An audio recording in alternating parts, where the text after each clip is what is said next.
اختصارا للوقت حتى ما بنفتح الدرس كيف بنفتحه على القناة الأخرى. إخوتي الكرام، يسأل سائل: هل ينفع إني أستغفر بدون المسبحة أو مع المسبحة؟ وهل استغفاري ينفع أولادي وزوجي وبيتي؟ طيب، خلينا نجاوب على هذا السؤال إن شاء الله. طبعا أخوكم محمد يتكلم من حقيقة عشناها بلزوم الاستغفار، لا نتكلم من الظن. فيش ظن عندنا، احنا طبقنا وجدنا، بينا للناس فوجد الناس. الآن نعم ينفع انك انت تستغفر بدون هذا العداد.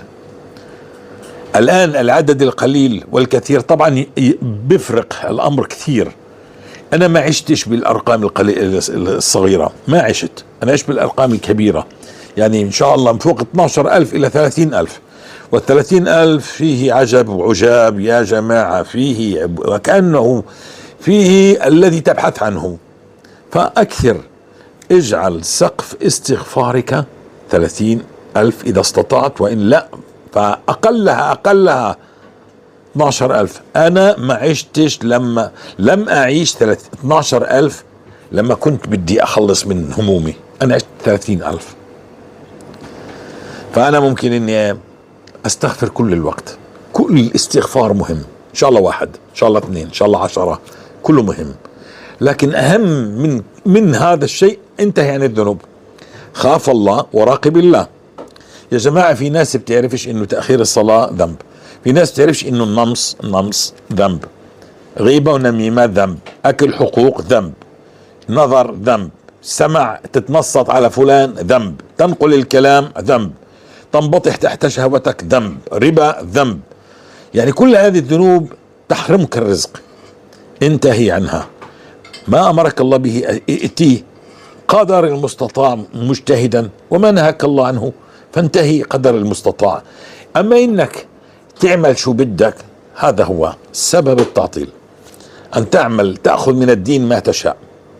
عشان هيك بالاستغفار بدنا نكثر. ليش؟ عشان نحقق اشي اسمه لزوم الاستغفار، ولزوم الاستغفار لا يتحقق بالعدد القليل. ليش؟ لاني انا اذا بدي اجلس كل اليوم استغفر بلزوم الاستغفار،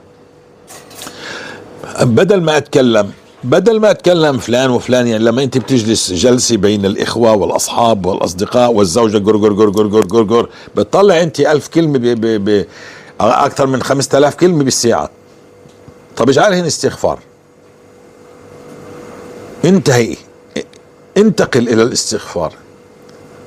عمال افهمك، انا عمال تفهم الصورة انك انت بالاستغفار هذا، الا انت كل الوقت انت مستغفر. هذا هو لزوم الاستغفار.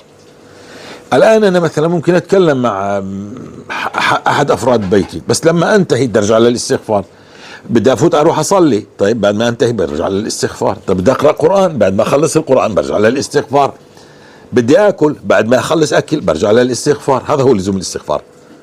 فاذا انت عن جد بدك تلزم الاستغفار وما تفرط، اسمع مليح، ما تفرط بهذا الاستغفار عشان تقطف ثماره وتحقق لزوم الاستغفار وتكون من المجتهدين. هات نقول على سبيل المثال انت اليوم تشتغل 4 ساعات في اليوم، تأخذ $400 مثلا باليوم، والمعلم قال لك اشتغل 8 ساعات وبدي اعطيك $1,200. شو بتساوي؟ بتصير تركض، بدك تشتغل الساعات الزيادة. والله إن الاستغفار سيأتي لك بخير من هذا لما بتثبت على الاستغفار.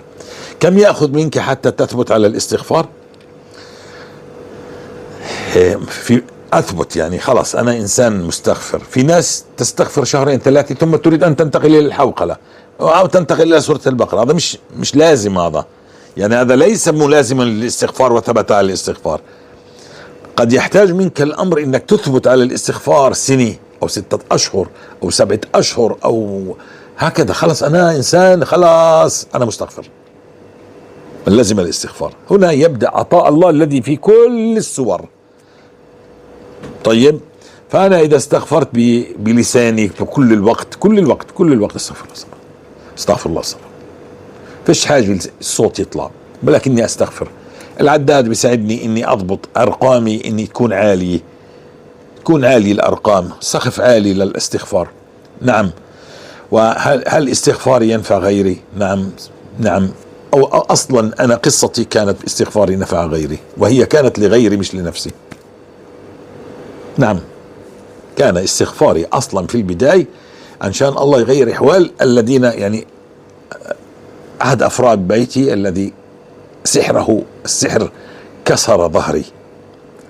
فأنت حتما الأم المستغفرة ستنفع أولادها في التحصيل العلمي، في السلوكيات، في الأخلاق، في الترتيب، في حياتهم الطيبة، وكذلك الوالد، وكذلك الزوج سينفع زوجته، والزوجة تنفع زوجها، وكلنا سننفع بعضنا البعض. وأنا استغفاري سينفعك في جاكرتا إن شاء الله، في مراكش، في المغرب، في أي مكان سينفعك استغفاري.